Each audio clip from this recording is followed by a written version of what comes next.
enchanted. It's the young people who are traveling out of this country in droves. Yeah, the ones who are going through the Sahara, you know, and getting lost, you know, in the sea. They're big issues. Only recently, just yesterday, we hosted the NANS president here, and he was talking about how, you know, ASU has not been attended to. Young people at home sitting down at home. But that is also, that could be an advantage. Maybe that's not the kind of advantage we want to promote. Because, you know, there's been that challenge of how, when, I mean, talking about tertiary institutions, young people register, maybe they register in school.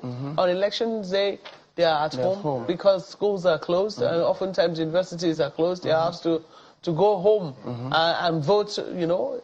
But how do you do that? I mean, so do you think that this could be an opportunity for young people? Because now they're at home. They might as well register at home now that the schools are currently closed. That's the more reason why young people need to get angry. They need to take up the bull by the horn. He said the violent take it by force. He said, does anyone want to build a tower? Let him sit down forth and count the cost. And what is the cost implication of allowing same politicians, as in our leaders, you know, that have not brought innovation and changes? What's the implication of allowing them to stay at the corridors of power? The implication is that things will get worse. So if you get angry in the spirit and make up your mind that, look, I can't fight these people, but the only tool that I have is my voter's card. So whatever it takes me, let's just do it once and for all. So within our folks, within our cycle, we can talk to ourselves. So most times it saddens our heart that you see on election, you see young people go to play ball. But I'm happy that a lot of people are beginning to come into political limelight. That is the essence of even reducing form that PDP is doing. That's the essence of discouraging high cost of purchase of form for young people, so that they can get involved. So at least if you can even raise form, we can see how we can galvanize. Like, if you look at what we're doing from the youth angle, we are trying everything within our reach to ensure that young people are given platform opportunities down to what level, local government level, state level, so that they can influence things. By the time we begin to grab them from the ward down to state level, things will be influenced at the national. A time will come, we'll sit down and say, now we've occupied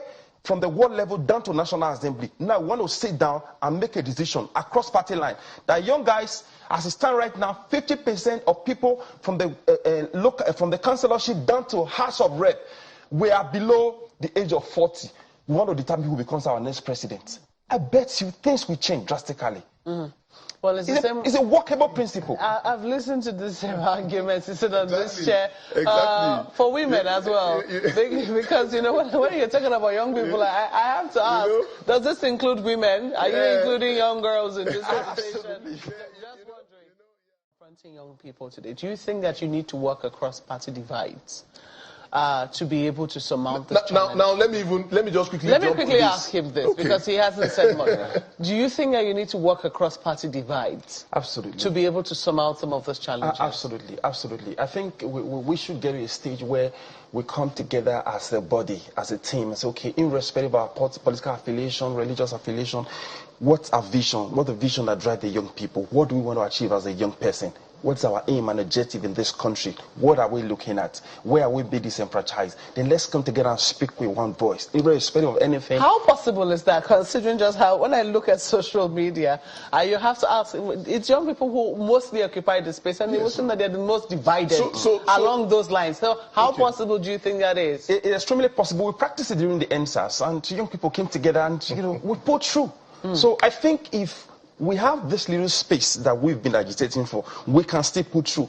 Even right, okay, take a look at the women, just make a little comment as regards the women. If you look at PDP right now, we have affirmative action for the women's wing and ensure that at least all position 35% is given to women. We encourage women, like our forms are free for women. In PDP, just only expression of interest, they're just taking, they're not paying for them. So the 40 million women are not paying for it in PDP. So as many women as possible can come and contest. We will even support them to campaign. Well, thank you so much for coming. We've been speaking with Andrew Enatome. I hope I'm not murdering your surname. Who's a member of the People's Democratic Party. Interestingly, they're both, you know, Andrews. And he's also the Chief of Staff to the National Youth Leader of the PDP. Gentlemen, once again, thank you for coming on this morning.